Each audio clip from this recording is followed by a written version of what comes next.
नमस्कार, मैं राहुल कठेरिया। दिल्ली में विधानसभा का चुनाव होने जा रहा है। विधानसभा के चुनाव में हर दल अपना एड़ी चोट जोर लगा रहा है चुनावों को जीतने के लिए, दिल्ली का किला फतेह करने के लिए। पिछले कुछ चुनावों तक कांग्रेस पार्टी दिल्ली में तीसरे नंबर पर थी, लेकिन इस बार दिल्ली में कांग्रेस पार्टी फाइट में नजर आ रही है। अभी तक जो लड़ाई होती थी वो आम आदमी पार्टी और भारतीय जनता पार्टी के बीच में रही है। जब तक दिल्ली के मुख्यमंत्री शीला दीक्षित जी रहीं और शीला जी के हाथ में दिल्ली की कमान रही, तब तक तो सब कुछ ठीक ठाक रहा। उसके जाने के बाद धीरे धीरे कांग्रेस दिल्ली में कमजोर होती चली गई, आम आदमी पार्टी मजबूत होती चली गई।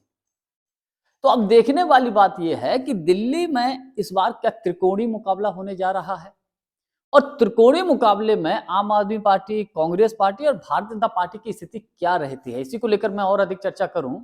लेकिन उससे पहले यदि आपने अभी तक हमारे चैनल को सब्सक्राइब नहीं किया है तो सब्सक्राइब कर लीजिए और घंटी के बटन को जरूर दबा दीजिए।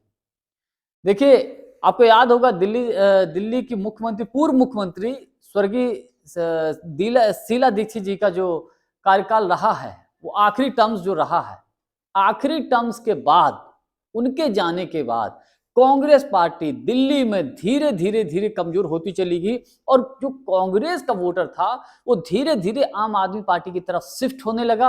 उसका असर ये था कि आम आदमी पार्टी मजबूत होती चली गई, और इसका एक प्रमुख वजह ये रही कि उस वक्त दिल्ली में जो अन्ना आंदोलन हुआ था, तो अन्ना आंदोलन की वजह से आम आदमी पार्टी, यूं कहें अरविंद केजरीवाल को बहुत लाभ मिला, और आम आदमी पार्टी मजबूत पार्टी के तौर पर उभरी।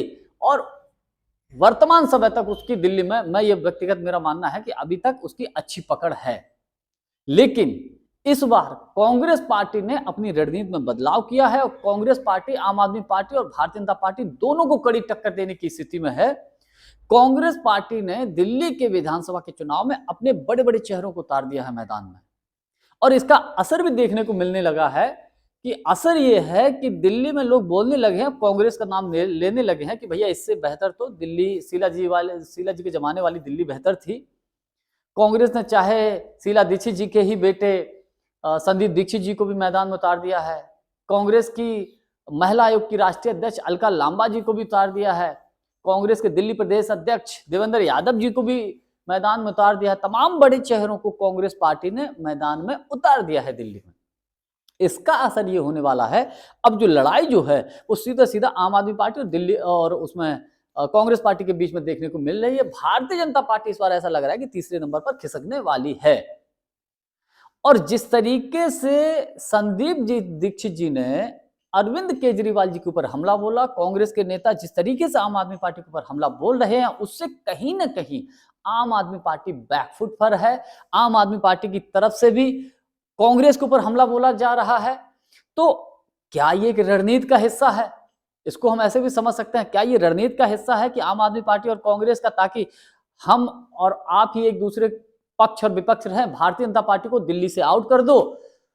या ये कहीं ना कहीं इंडिया गठबंधन में, मुझे ऐसा लगता है कहीं ऐसा तो नहीं कि फूट नजर आ रही है। हालांकि अरविंद केजरीवाल जी तो और ममता बनर्जी जी का तो काम, पिछले तमाम राजनीतिक विश्लेषक ये बोल रहे हैं कि कांग्रेस को आउट करने की कोशिश कर रहे थे, लेकिन परिस्थितियां जो बन रही हैं उसके हिसाब से अरविंद केजरीवाल जी अलग थलग पड़ते नजर आ रहे हैं। हालांकि खैर बात दिल्ली की है, तो दिल्ली में स्थिति यही है कि कांग्रेस इस बात मुझे लगता है कि फाइट में है।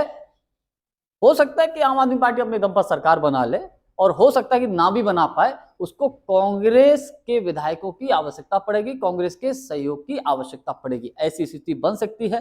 भारतीय जनता पार्टी की दिल्ली के विधानसभा के चुनाव में इस बार मुझे लगता है बहुत दयनीय स्थिति है, बहुत कमजोर स्थिति होने वाली है।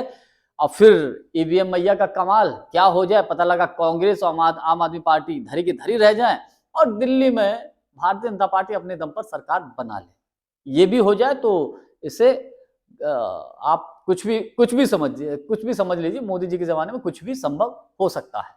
जानकारी हमारी आपको कैसी लगी, कमेंट्स करके हमको जरूर बताइएगा। बहुत बहुत धन्यवाद। नमस्कार।